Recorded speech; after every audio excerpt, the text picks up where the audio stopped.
Assalamualaikum warahmatullahi wabarakatuh. Perkenalkan, nama saya Anggita Pradini dari Prodi D3 Kesehatan dengan NIM 1211S10. Di sini saya akan menjelaskan tugas imunologi tentang antigen, antibodi, terus ada imunogen, ada hapten, ada epitop dan paratop. Nah, di sini saya akan menjelaskan antigen terlebih dahulu. Nah, di sini tuh antigen yang ke-1 adalah sebuah zat yang menyebabkan respon imun.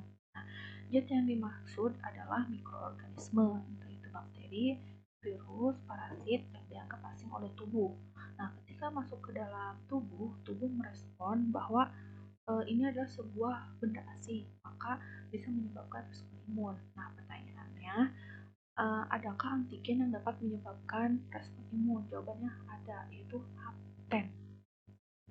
Nah, di sini kita jelaskan tentang hapten ya. Lalu ada yang kedua, ada terdiri dari protein dan polisakarida. Nah, jadi bakteri yang ada di laboratorium yang sering kita gunakan saat praktikum, seperti yang kita ketahui, dinding bakteri mengandung protein dan polisakarida. Dindingnya bakteri kandungannya itu ada peptidoglikan atau peptidoglikan itu bagian dari polisakarida juga yang ini. Nah, protein yang terdiri dari bakteri itu bukan protein yang kita konsumsi sehari-hari seperti sayur-sayuran, ikan dan lain-lain, tetapi protein di sini yang dimaksud adalah benda asing karena itu protein di sini disebut dengan antigen. Lalu mempunyai berat molekul yang besar, itu lebih dari 10.000, dapat membentuk hapten yang berdekatan dengan karir. Nah, di sini saya mempunyai gambar. Nah, di sini ada hapten. Hapten ini tidak bisa disebut antigen bila berdiri sendiri. Jadi hapten ini harus berikatan dengan karir. Karier ini apa sih? Karier ini tuh pembawa atau molekul pembawa, seperti contohnya itu bakteri, parasit atau virus. Nah, si hapten ini harus berikatan dengan karir, maka dia akan menjadi sempurna. Ini lebih jelasnya di sini ya.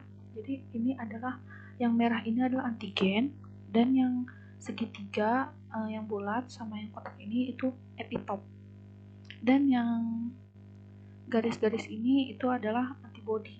Jadi bisa disebut dengan epitop atau epitop determinan antigen gitu ya. Maksudnya bagian dari antigen yang dapat bereaksi dengan antibodi yang sesuai atau sejenis. Jadi kalau misalkan si epitopnya segitiga, berarti si antibodinya juga harus segitiga. Kalau misalkan si epitopnya bulat, maka si antibodinya juga harus bulat. Jadi kalau misalkan si epitopnya bulat tetapi si antibodinya kotak gitu ya, itu tidak bisa berikatan atau tidak bisa bereaksi. Lanjut, habis ini ada imunogen. Imunogen adalah suatu zat atau molekul yang dapat merangsang sistem kekebalan tubuh untuk menghasilkan respon kekebalan spesifik, seperti produksi antibodi atau aktivasi sel-sel kekebalan. Imunogen memenuhi beberapa kriteria tertentu, seperti memiliki struktur kimia yang kompleks, dapat dikenali oleh sel-sel kekebalan tubuh, dan memicu respon kekebalan yang dapat diukur. Lalu ada struktur imunogen. Nah, struktur imunogen bervariasi tergantung pada jenis zat atau molekulnya. Namun secara umum beberapa komponen struktur yang dapat membuat suatu zat menjadi imunogen adalah: satu, kompleksitas molekuler. Kompleksitas molekuler itu cenderung memiliki struktur yang kompleks seperti protein, polisakarida atau lipida. Terus ada epitop. Epitop itu bagian dari molekul imunogen yang diakui oleh sistem kekebalan tubuh. Lalu ada antigenisitas, yaitu kemampuan suatu molekul untuk diakui oleh sel-sel kekebalan tubuh dan memicu respon kekebalan. Ada struktur kimia yang unik, itu tuh seperti imunogen seringkali memiliki ukuran yang cukup besar sehingga dapat dikenali lebih mudah dan sel-sel kekebalan. Terus ada kemampuan untuk diproses. Struktur kimia yang unik itu seperti struktur yang unik atau spesifik, dan imunogen dapat memainkan peran penting dalam memicu respon kekebalan tubuh. Terus ada kemampuan untuk diproses dan dipresentasi, itu imunogen harus dapat diproses dan dipresentasikan oleh sel antigen sensing kepada sel-sel kekebalan tubuh lainnya. Lanjut, ada di sini ada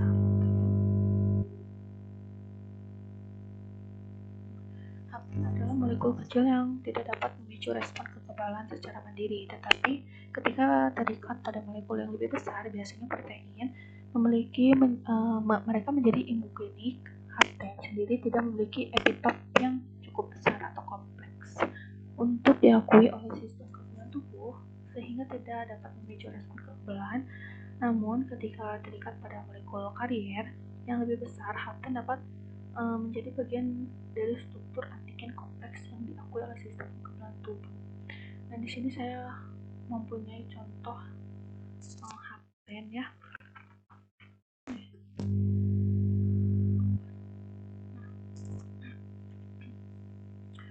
Memiliki contoh hapten. Nah, di sini tuh hapten seperti yang tadi saya jelaskan ya, hapten tidak bisa berdiri sendiri. Hapten ini harus berikatan dengan karier, atau si hapten itu harus melekat dengan karier untuk menjadi sempurna seperti ini. Jadi si hapten ini yang di ujung kecilnya ini, nah itu tuh namanya epitop. Jadi sebenarnya si hapten ini sempurna jika dia tidak terpisah belah ya, terpisah seperti ini. Dia bisa sempurna karena sudah memiliki karier, hapten sama epitop. Tetapi dia hapten itu dia memisah diri, jadi tidak melekat pada si karier gitu. Lalu ada epitop.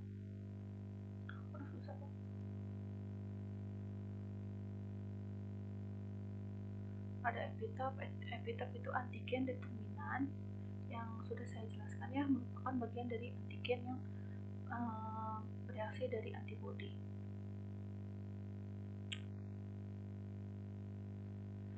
Terus untuk epitop biasanya kecil dengan molekul kurang lebih 10.000. Suatu organisme yang memiliki berbagai jenis epitop yang berbeda. Epitop ini kita ibaratkan itu yang kuning adalah antigen, yang oranye ini, yang bulat oranye ini, itu tuh epitop sebagai epitopnya. Ini yang runcing juga itu epitop ya, dan yang biru ini itu adalah antibodi. Jadi si epitop ini akan menentukan antibodi mana dan antibodi apa yang akan dibentuk. Maka yang tadi saya katakan bahwa adanya sistem imun adaptif, jadi ada dulu antigennya, baru terbentuk antibodi gitu ya.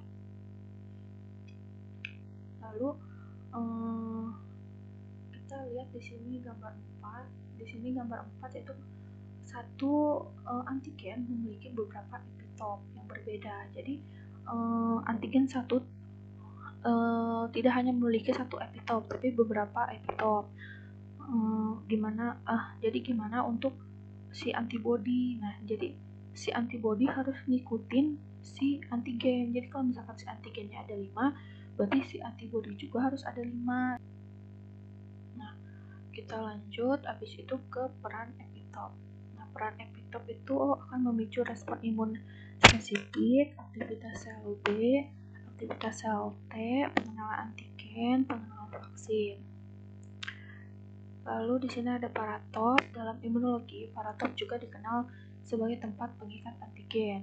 Adalah bagian dari antibodi yang mengenal dan mengikat antigen. Ini adalah daerah kecil di ujung paratop. Nah, dalam imunologi merujuk pada bagian dari antibodi yang berinteraksi langsung dengan epitop pada antigen. Ini adalah area pada molekul antibodi yang memiliki struktur 3 dimensi, khususnya yang memungkinkan pengikatan yang spesifik dengan epitop antigen yang sesuai. Ketika antigen dan antibodi berdekatan, paratop pada antibodi akan berinteraksi dengan epitop pada antigen, membentuk kompleks antigen antibodi yang stabil. Paratop pada antibodi bersifat sangat beragam dan beradaptasi dengan berbagai jenis epitop, memungkinkan sistem kekebalan tubuh untuk mengenali dan merespon berbagai macam antigen yang beragam. Pengikat antigen antibodi dan mengandung berbagai rantai berat dan ringan antibodi. Lalu di sini ada gambaran paratop. Nah, untuk si paratopnya ini tuh seperti epitop ya. Seperti epitop, antigen itu harus bereaksi dengan antibodi. Jadi dia nggak bisa, kalau misalkan dia kotak, dia nggak kalau misalkan si antigennya si paratopnya kotak, si antibodinya itu nggak bisa bulat, jadi harus sama-sama bulat kotak-kotak. Lalu ada antibodi. Antibodi adalah bagian dari sistem kekebalan tubuh yang bekerja untuk melindungi tubuh dari bahaya virus, bakteri, kuman, zat-zat yang dapat menyebabkan penyakit infeksi. Sistem imunitas tubuh akan menghasilkan antibodi sesuai dengan banyaknya antigen. Bentuk antibodi menyerupai bentuk antigen yang akan dilawan. Nah, jenis-jenis apa aja sih antibodi itu? Jenis antibodi itu ada IgG, IgD, IgM, IgE, dan IgM, IgG dan IgM gitu ya. Terus antibodi apa sih yang dihasilkan oleh sel gitu ya? Ada sel limfosit B matur dapat menghasilkan berbagai macam antibodi yang spesifik untuk patogen.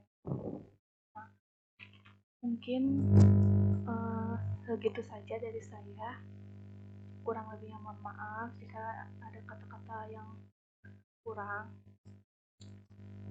Assalamualaikum warahmatullahi wabarakatuh.